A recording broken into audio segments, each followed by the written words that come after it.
Ahora contemplemos la imagen. Jesús subió a la montaña, se sentó y se le acercaron sus discípulos. Entonces comenzó a enseñarles con estas palabras. Ese es el Jesús de Mateo, un Jesús maestro de maestros. Pero no solamente eso, Jesús es el único maestro que sabe formar discípulos. Como acabamos de escuchar, sus discípulos se le acercaron. Ellos son el primer grupo que están enfrente de Jesús para recibir las palabras del Maestro. Expliquemos ahora rápidamente estas bienaventuranzas, que son promesas para esta vida, pero también para la otra. Jesús promete a los pobres de espíritu su reino. Pero, ¿quiénes son los pobres de espíritu? Los desprendidos, los humildes, los que ponen su confianza en Dios, los que dependen de Él, los que reconocen su necesidad espiritual. Solamente ellos, que saben abandonarse en las manos de su Creador, solamente ellos heredarán el reino de los cielos. Pero ese reino ya se puede hacer patente y visible desde esta tierra. Ya nos podemos anticipar y empezar a vivirlo desde aquí, de modo que el Señor nos llevará de victoria en victoria y de triunfo en triunfo, porque ahora nuestra vida depende de Él. También Jesús promete que los mansos de corazón poseerán la tierra, es decir, los dulces, los pacientes, los que saben superar con dulzura las pruebas de las adversidades, los de corazón humilde y sencillo, los que no oprimen y tampoco explotan a su prójimo. Son aquellos que están llenos de esperanza, que no pretenden la venganza ni mucho menos la violencia. Solamente ellos heredarán la tierra. ¿Pero qué tierra? Por supuesto que la tierra celestial, el cielo, la tierra imperecedera, pero también serán bendecidos aquí en la tierra de parte del Señor. Bienaventurados, dichosos los que lloran, los que sufren, aquellos que están delante del Señor, velando e intercediendo ante la necesidad. Es el llanto también por el estado perdido del mundo en el que no son respetados Dios y su palabra. Pero también se refiere a ese llanto, a ese sufrimiento por los propios pecados. Es el llanto del arrepentimiento, es el llanto del dolor de los pecados que se levantan contra el corazón de Jesús. Pero los discípulos no deben llevar un rostro melancólico y triste, no han de llevar la cabeza agachada, porque han aprendido a aceptar el dolor sin asustarse, pero no se dejan dominar por él. Están llenos de esta esperanza liberadora que nos revela el libro de Apocalipsis en el capítulo 21, cuando Dios enjugará toda lágrima de nuestros ojos, y la muerte ya no existirá, ni el llanto, ni los lamentos, ni los trabajos existirán ya. Esos son los benditos, los bendecidos por el Señor. Pero enseguida viene una bienaventuranza que debemos explicar con un detalle especial por su significado. Bienaventurados y dichosos los que tienen hambre y sed de justicia. O bien podríamos decir también, bienaventurados, dichosos los que tienen hambre de hacer la voluntad de Dios. Es decir, los que tienen hambre y sed de santidad, los que anhelan ser santos, los que quieren llevar una vida delante de Dios. Es el hambre del espíritu del corazón de ser tal como Dios nos ha creado y nos quiere tener. No es una justicia civil o jurídica, es la justicia que hace perfecto al hombre ante Dios. Son los que desean cumplir a toda costa la voluntad del Señor. Pero ¿cuál es la voluntad de Dios? La voluntad de Dios es nuestra propia santidad, que vivamos como santos, es decir, como consagrados para Dios. Enseguida, Jesús promete que ellos serán saciados. Se les concederá esa vida de santidad. Enseguida el Señor llama a dichosos también a los limpios de corazón y promete que ellos verán a Dios. Limpieza de corazón, pureza interior. ¿Qué significa exactamente la pureza del corazón? Es esa actitud del corazón en donde no hay falsedad en la conducta. Son los que viven una pureza de corazón, es decir, una rectitud. En aquellos que se puede observar una vida transparente, auténtica. Son aquellos que saben cuidar sus ojos y que tienen muy presentes las palabras del santo Job, que dijo así: haré el pacto con mis ojos, de no ver doncella hermosa, para después no desear lo que no habría querido. Esa es la auténtica pureza del corazón, una verdadera higiene mental que Jesús espera ver en sus discípulos, de modo que ellos podrán contemplar el rostro del Señor. Pero Jesús también llama dichosos, bienaventurados a los que construyen la paz, los que trabajan por la paz, porque Dios los llamará sus hijos. ¿Quiénes son los que trabajan por la paz? ¿Cuáles son las características? Los pacificadores, pero en sentido activo, los que traen la paz, apagan el odio, unen lo que está separado. Son aquellos que reconcilian las contiendas, trabajan por la armonía de la familia, de los hermanos, de los amigos, los que velan por la paz entre las naciones, los que ponen paz entre Dios y el hombre, es decir, los que nos reconcilian con Dios, los que irradian la propia paz del Señor y son camino y puente para que otros muchos encuentren la paz en el interior de sus corazones. Ellos serán llamados hijos de Dios. Así lo promete Jesús Maestro. Pero enseguida encontramos otra bienaventuranza. Dichosos, benditos. Benditos serán ustedes cuando los injurien y los persigan por causa de la justicia, es decir, de la santidad. Esta y la siguiente bienaventuranza deben ir juntas, porque nos revelan una misma idea.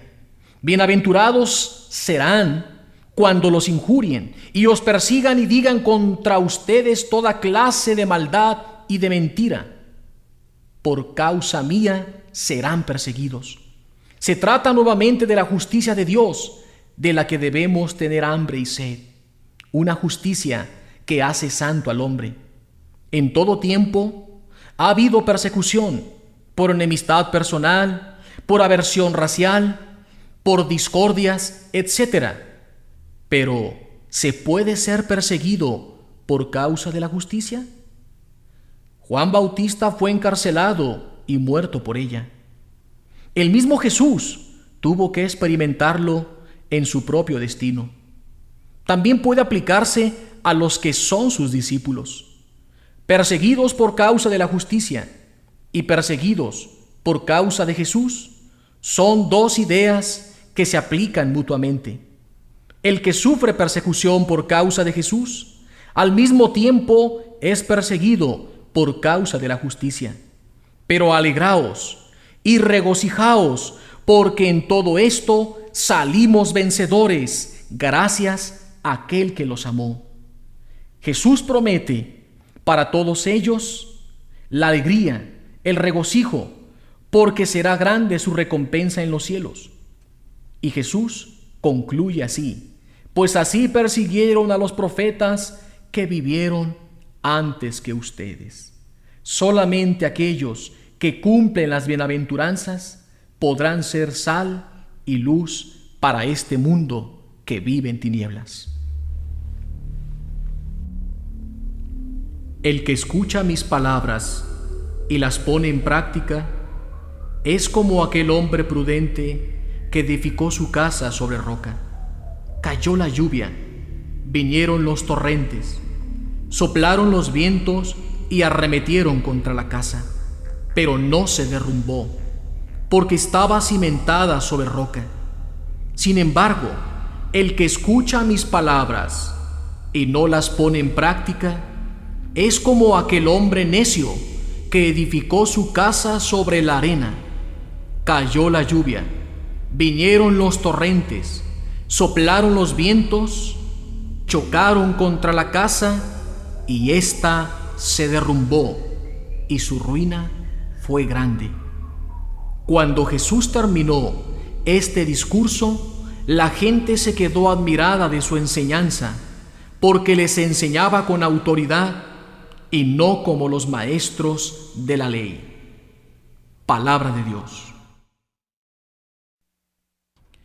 En el capítulo 13 del Evangelio de San Mateo encontramos el tercer sermón de Jesús, el sermón en parábolas. Jesús es un gran maestro, tiene un método, una pedagogía, y Jesús instruye de muchas formas, de modo que sus discípulos quedan complacidos. Jesús hablará en parábolas, pero ¿qué son las parábolas? Las parábolas son imágenes o comparaciones por medio de las cuales Jesús transmitía verdades eternas acerca de su reino. ¿Pero por qué Jesús hablaba en parábolas? Por dos razones. La primera, como método de enseñanza para sus discípulos, y la segunda, como arma de defensa contra sus enemigos. En el capítulo 13 encontraremos 7 parábolas que nos hablan del reino de los cielos. Pero no olvidemos que en el mismo Evangelio de Mateo encontramos otro grupo de parábolas que nos hablan del fin de los tiempos, o son parábolas escatológicas, donde nos preparan para estar en vela y así recibir a Jesús en su parusía, es decir, su segunda venida. Pero en esta ocasión nos vamos a centrar solo en las parábolas del capítulo 13. Jesús comienza su discurso como un gran maestro. Escuchemos la parábola del sembrador. Aquel día salió Jesús de casa y se sentó a orillas del lago. Se reunió en torno a él mucha gente, tanta que subió una barca y se sentó, mientras la gente se quedaba de pie a la orilla. Y les habló de muchas cosas por medio de parábolas y decía: salió el sembrador a sembrar. Al sembrar, unas semillas cayeron al borde del camino. Vinieron los pájaros y se la comieron. Otras cayeron en terreno pedregoso, donde no había mucha tierra. Brotaron enseguida porque la tierra era poco profunda. Pero cuando salió el sol, se marchitó la planta y se secó, porque no tenía raíz. Otras cayeron entre la maleza, y cuando la maleza creció, las ahogó. Finalmente otras semillas cayeron en tierra buena y dieron fruto. Un grano dio 100, otro 60, otro 30. El que tenga oídos, que oiga. Palabra de Dios. Jesús, en los siguientes versos, explicará esta hermosa parábola del sembrador. En el verso 18, Jesús se expresó así: así pues, escuchen ustedes lo que significa la parábola del sembrador. Hay quien oye el mensaje del reino, pero no lo entiende. Viene el maligno y arrebata lo sembrado en su corazón.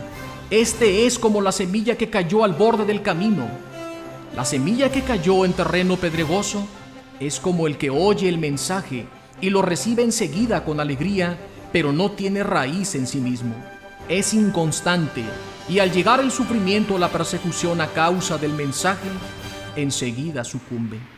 La semilla que cayó entre la maleza es como el que oye el mensaje, pero las preocupaciones del mundo y la seducción del dinero ahogan el mensaje y queda sin fruto. Finalmente, la semilla que cayó en tierra buena es como el que oye el mensaje y lo entiende. Este da y produce fruto, sea 100, 60 o 30. Enseguida, en el verso 24, Jesús narra otra parábola. La parábola del trigo y la cizaña. Con el reino de los cielos sucede lo mismo que con un hombre que sembró buena semilla en su campo. Mientras todos dormían, vino su enemigo. Sembró cizaña en medio del trigo y se fue. Y cuando creció la planta y se formó la espiga, apareció también la cizaña. Entonces los siervos vinieron a decir al amo: Señor, ¿no sembraste buena semilla en tu campo? ¿Cómo es posible que tenga cizaña? Él les respondió: lo ha hecho un enemigo. Le dijeron: ¿quieres que vayamos a arrancarla? Él les contestó: no, no sea que al arrancar la cizaña arranquen también con ella el trigo. Dejen que ambos crezcan juntos hasta el tiempo de la cosecha. Entonces diré a los trabajadores: recojan primero la cizaña y átenla en manojos para quemarla, pero el trigo júntenlo en mi granero. ¿Qué significa esta parábola del trigo y la cizaña? Escuchemos la explicación que Jesús Maestro nos da de este bello relato. Entonces dejó a la gente y se fue a casa. Sus discípulos se le acercaron y le dijeron: explícanos la parábola de la cizaña del campo. Jesús les dijo: el que siembra la buena semilla es el Hijo del Hombre. El campo es el mundo. La buena semilla son los hijos del reino, y la cizaña los hijos del maligno. El enemigo que la siembra es el diablo. La cosecha es el fin del mundo, y los trabajadores los ángeles. Así como se recoge la cizaña y se hace una fogata con ella, así también sucederá cuando llegue el fin del mundo. El Hijo del Hombre enviará a sus ángeles, que recogerán de su reino a todos los que fueron causa de tropiezo y a los malvados, y los echarán al horno de fuego. Allí llorarán y le rechinarán los dientes. Entonces los justos brillarán como el sol en el reino de su Padre. El que tenga oídos, que oiga.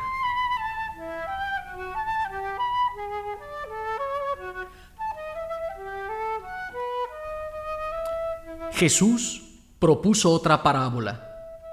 Sucede con el reino de los cielos lo mismo que con un grano de mostaza que un hombre toma y siembra en su campo.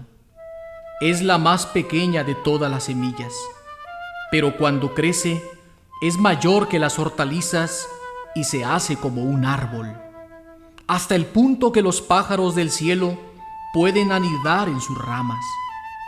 Y les dijo otra parábola más. Sucede con el reino de los cielos lo mismo que con la levadura, que una mujer toma y mete en 3 medidas de harina hasta que fermenta todo.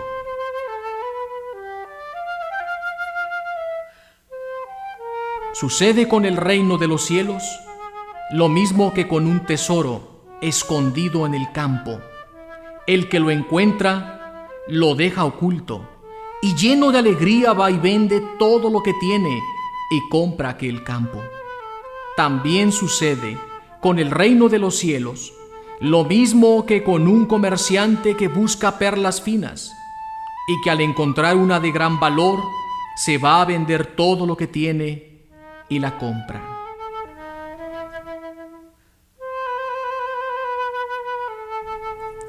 También sucede con el reino de los cielos lo mismo que con una red que echan al mar y recoge toda clase de peces. Una vez llena, los pescadores la sacan a la playa, se sientan, seleccionan los buenos en canastas y tiran los malos. Así será cuando llegue el fin del mundo. Saldrán los ángeles a separar a los malos de los buenos, y echarán a los malos al horno de fuego. Allí llorarán y le rechinarán los dientes. Cuando Jesús concluyó el discurso en parábolas, le preguntó a sus discípulos: ¿han entendido todo esto? Y ellos le contestaron: sí. Porque no solo importa oír, sino entender. El discípulo del reino debe aprender lo que ha oído. Solo puede enseñar con el mismo derecho de Jesús si ha entendido y se ha identificado con lo que oyó. El Jesús de Mateo también es el siervo que toma nuestras enfermedades. En varios pasajes del Evangelio encontramos este nuevo rostro de Jesús, aquel que ha venido a tomar nuestras cargas, que ha venido a liberarnos, a sanarnos. Ese es el siervo de Yahvé. Escuchemos Mateo capítulo 5, verso 23 y 25. Jesús recorría toda Galilea, enseñando en las sinagogas judías. Anunciaba la buena noticia, la noticia del reino, y sanaba las enfermedades y las dolencias del pueblo.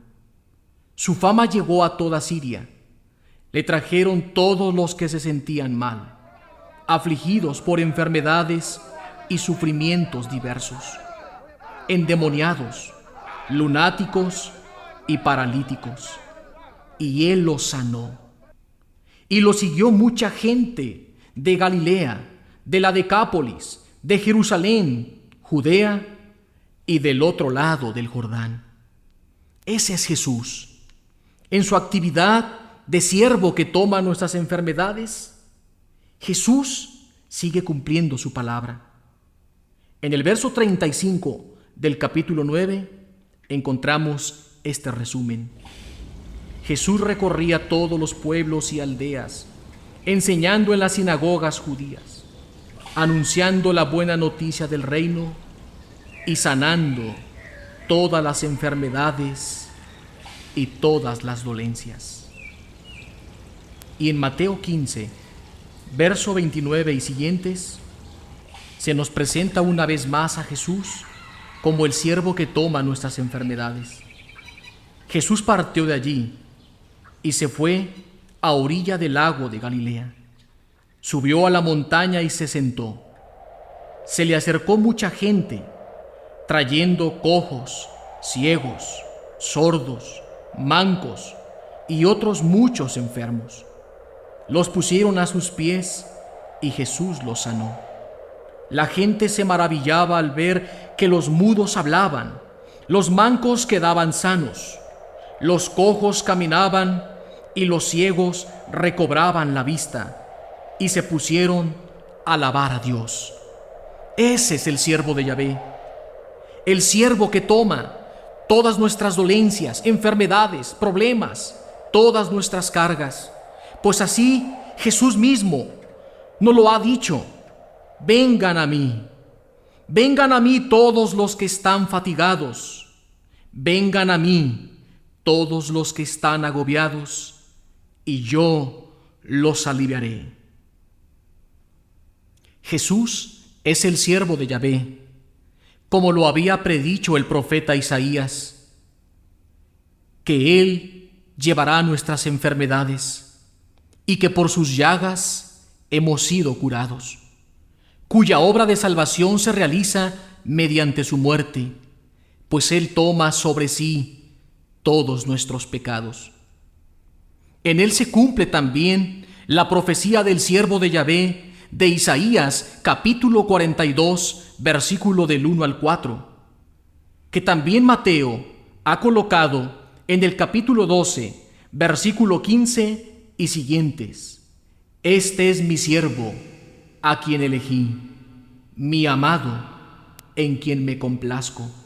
Derramaré mi espíritu sobre él y anunciará el derecho a las naciones. no discutirá ni gritará. No se oirá en las plazas su voz. No romperá la caña resquebrajada, ni apagará la mecha que apenas arde, hasta que haga triunfar la justicia. En él pondrán las naciones su esperanza. Palabra de Dios. Jesús, siervo, que sufre y muere, para que se cumpliera también el oráculo del profeta Isaías. Él tomó nuestras flaquezas y cargó con nuestras enfermedades. Palabra de Dios. Y por último, el Jesús de Mateo es un Jesús que está presente en la iglesia hasta el fin de los tiempos. En el capítulo 28, versículos del 16 al 20, tenemos el encuentro final de Jesús con sus discípulos, que tiene lugar en un escenario significativo, en Galilea, donde Jesús comenzó su misión, y en un monte, como cuando Dios reunió a su pueblo.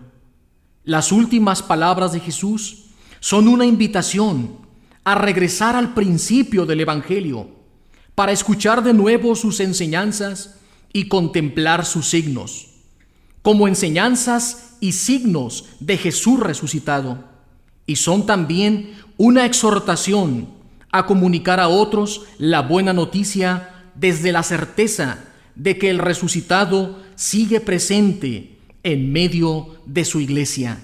Escuchemos. Los 11 discípulos fueron a Galilea, a la montaña donde Jesús los había citado. Al verlo, lo adoraron, ellos que habían dudado. Jesús se acercó y se dirigió a ellos con estas palabras: Dios me ha dado autoridad plena sobre cielo y tierra. Vayan y hagan discípulos a todos los pueblos y bautícenlos para consagrarlos al Padre y al Hijo y al Espíritu Santo, enseñándoles a poner por obra todo lo que les he mandado. Y sepan que yo estoy con ustedes todos los días hasta el fin de los tiempos. Palabra de Dios.